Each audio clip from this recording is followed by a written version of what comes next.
Okay, let's jump right in. You know that feeling, right? When you're trying to learn something new, maybe improve your English, and it just feels overwhelming sometimes. Uh-huh. Like, there's just so much information coming at you. Where do you even start? Exactly. Well, today's deep dive is kind of like finding a map for that. We're focusing specifically on English in everyday conversations, Yeah. real situations. Yeah, and what's great is we're not digging into complex grammar books here. We're looking at actual dialogues, the kind of stuff you'd hear at the grocery store or a cafe.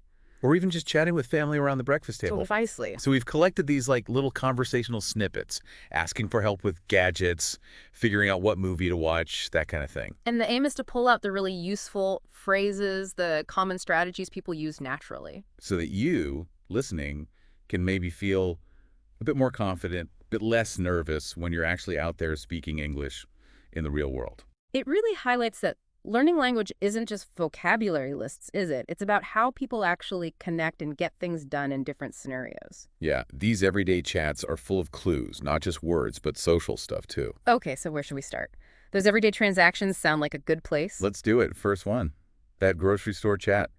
Healthy food or snacks? What jumped out at you there? Well, the way opinions fly, but it's still casual. Like, are you kidding me?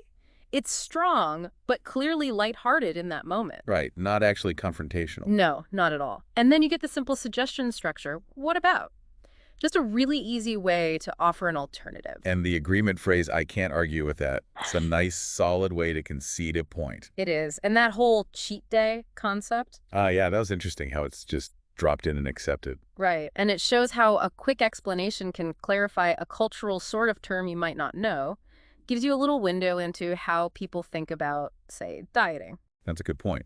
Understanding the why behind a phrase, like the idea of a planned treat, can be as useful as the words themselves. Cultural context. Definitely. Okay, next one. The electronic store. Yes, going to an electronics store. This can feel intimidating for some, I think. For sure. But the dialogue shows a really clear way in. I'm looking for, and that's your basic starter phrase. And then getting specific helps so much. Something for studying, maybe some light gaming, but not too expensive. It guides the salesperson immediately. Narrows it right down. And what I really liked was the clarification question. Oh yeah, what does handle mean in this case? Exactly. It's such a good reminder that it's absolutely okay to ask. You're not supposed to know every bit of jargon. Please ask. It avoids confusion later. Yeah. Such a key takeaway for anyone learning. Don't be afraid to say, sorry, what did that mean? Absolutely. It's just part of the process. Okay, back to the grocery store, but for baking this time. Right, go into a grocery store for baking supplies. This had that great bit about not knowing the word for something. Yes. Excuse me, can you help me? I'm looking for a, what do you call it? It feels so real, that little hesitation. And the quick solution, oh, baking powder. Problem solved. And then the friend suggests, wing it. Another one of those common, slightly informal phrases. Prompting the question, what does that mean? Again, showing it's fine to ask about idioms or slang. And you learn something beyond the transaction, right? You learn wing it means to improvise, maybe don't follow the recipe exactly. Little cultural nuggets. Okay, let's shift gears slightly. Haggling, maybe? The farmer's market. Ah, yes, the friendly negotiation. Starting positive often helps, like look at all these fresh vegetables, it sets a nice tone. Then straight to the point. How much is this basket? And the gentle bargain attempt. Can we get it for $8? And the seller gives a reason for the price just picked this morning. It shows that justification strategy. Very typical market interaction, that little back and forth. Even if the price doesn't change, it can just be part of the experience. We saw something similar at the souvenir stall, didn't we? Yeah, very similar structure. How much is this one? Then the attempt, can I get this for $3? And understanding the counteroffer, how about 3.5? That phrase, how about, is so useful, isn't it? Such a gentle way to propose something, whether it's a price or an idea. Keeps things collaborative. Good point. Okay, last one in this batch. Ordering coffee at a cafe. Another potentially nerve-wracking moment for learners. It can be, but this dialogue breaks it down nicely. Start basic. I want coffee. And specify. Latte, medium, simple. Indicate preference. for here or to go, ask for extras, can I have some sugar? It's like building blocks. Very clear steps. And the explanation about the self-service station, that's practical info beyond just the ordering words. Totally. Sometimes you need to understand the process or the environment just as much as the language itself, how things work in that particular place. Okay, so that covers a lot of those public transactional moments. Yeah. Should we move into the more personal interactions, family and friends? Yeah, let's do that. The language often shifts a bit here, doesn't it? More nuance, maybe more shared understanding involved. First up, family breakfast. Right?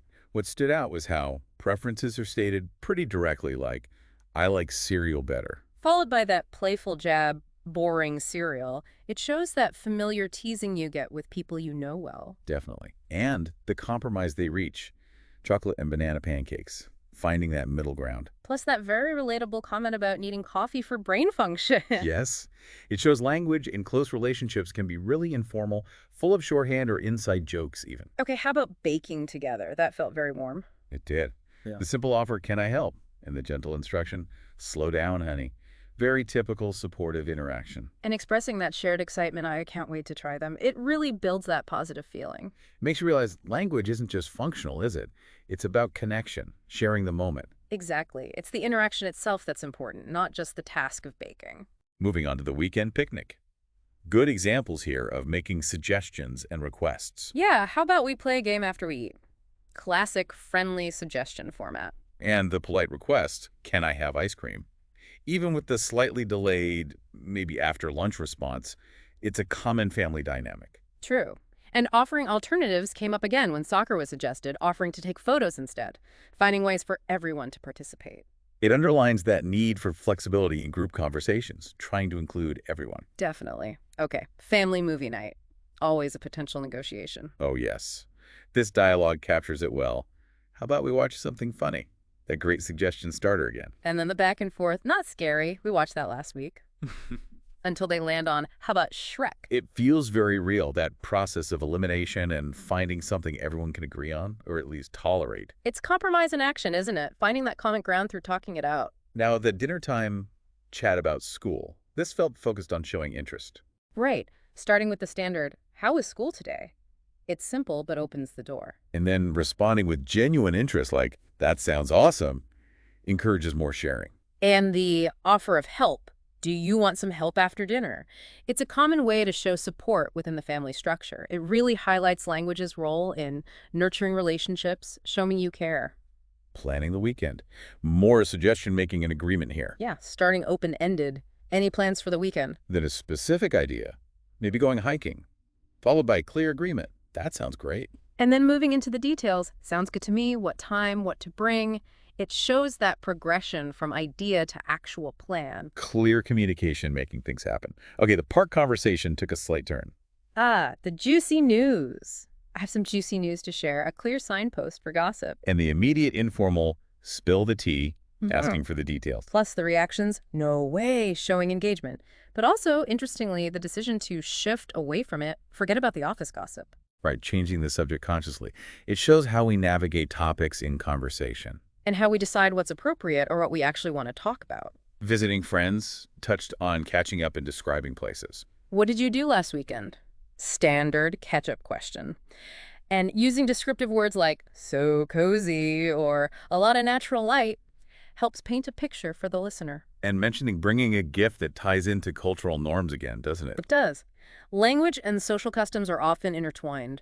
Knowing what's expected can be part of effective communication. Okay, watching movies, another simple, casual one. Yeah. Polite start. Thanks for inviting me over. Simple suggestion. How about we watch a movie? Easy agreement. Sounds perfect. Yeah. Smooth and straightforward. Then we had weekend chores, which introduced a bit of reluctance.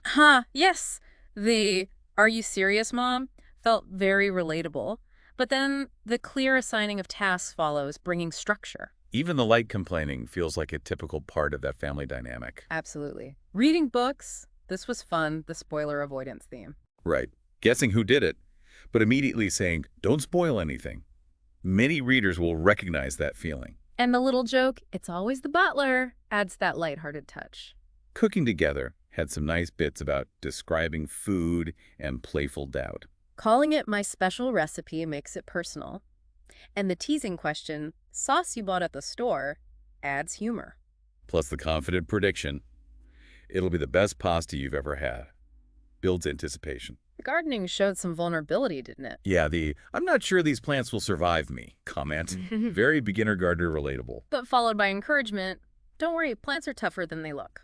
And assigning simple tasks makes it less intimidating. Painting and drawing, highlighting different perspectives and sibling teasing. Seeing a dragon versus a lizard with wings shows how subjective interpretation can be. And the gentle teasing is just classic sibling interaction. Playing musical instruments, focusing on shared interests and choices. Yeah, talking about joining a band, deciding between drums or trumpet. Common conversation when people are exploring making music together. Swimming was about a simple invitation and practical advice. Do you want to join me? Direct and friendly. The reassurance, it's like riding the bike, can be comforting. And practical tips. Swimsuit, towel, sunscreen. Helpful. Hiking, suggesting a specific plan and outlining it. Naming the trail, giving the time estimate, mentioning the steep parts, but also the reward, the view.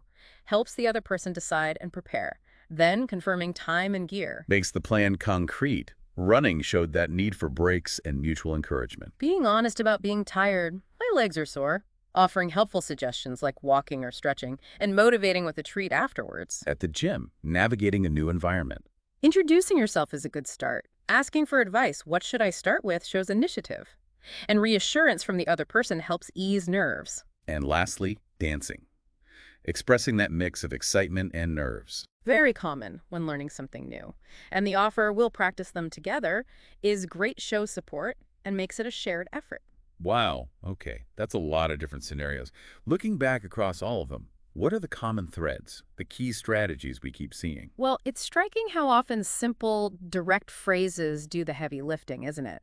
Asking for help clearly, stating preferences politely. Making suggestions with those gentle phrases like, how about, or what about? Exactly. And having ways to agree or disagree respectfully, these core functions appear again and again. And context is just massive, isn't it? How you talk in a shop versus with your family. Huge difference. Your relationship with the person, the specific situation, it all shapes the language and tone you use. And like that YouTube advice mentioned, these everyday chats are prime learning material. It really hammers home that advice. Practice daily, even just thinking in English. Listen actively, repeat things you hear. It's about immersing yourself in these real examples. So for you, listening right now, paying attention to these small, everyday exchanges can genuinely boost your confidence and how fluently you speak over time. It's not about magic tricks, just noticing. So here's something to think about as we wrap up. Consider your own day-to-day life. Where do you have similar interactions, or where might you have them? Can you spot chances to maybe try out some of the phrases or approaches we've discussed? How can you turn those everyday moments into your own little deep dive into learning English?